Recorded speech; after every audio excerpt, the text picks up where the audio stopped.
Paalala ng Department of Health sa mga kababayan nating nagtatrabaho sa ibang bansa, siguruhin na bakunahan na kayo laban sa polio. Ilang bansa kasi ang tinututukan ngayon ng World Health Organization dahil sa pagkalat ng polio virus.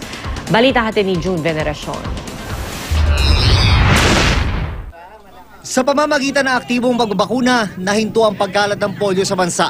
Katunayan, sabi ng World Health Organization o WHO, 20 taon nang walang naitatalang kaso ng polio sa Pilipinas.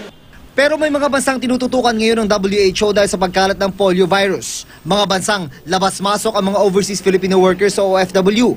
Dati nakasentro lang ang polio outbreak sa Afghanistan, Nigeria at Pakistan. Ngayon, kumalat na raw ito sa Cameroon, Equatorial Guinea, Somalia, Ethiopia, Syria, Iraq at Israel. Maari meron tayong mga kababayan na nagtatrabaho sa mga lugar na ito na we will be coordinating now with some other concerned agencies as well nang sa gayon maging ang pagbabantay sa mga umaalis isama yung pagpapabakuna. Nagsimula raw ang pagkalat ng mga unang buwan ng 2014 dala ng adult travelers. Ang polio ay isang nakakahawang sakit na umaatake sa nervous system at maaaring magresulta sa pagkaparalisa ng katawan. Paliwanag ng WHO, ang problema ngayon sa polio ay mapanganib din para sa iba pang bansa. Kaya itinuturing na itong public health emergency of international concern.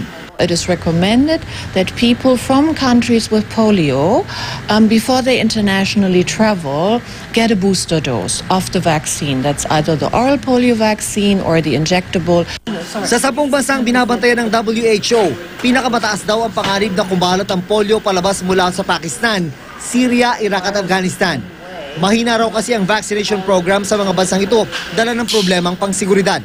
What is unusual from our WHO point of view is that we have this current rise in cases even during the low transmission season. So we are currently in the low transmission season, and so we are concerned that still the cases in countries that have never stopped polio, as well as in ones that are reinfected, are on the rise. Ang polio ay isang sakit na kaya namang pigilan, pero magagawa lamang ito sa pamamagitan ng pagbabakuna.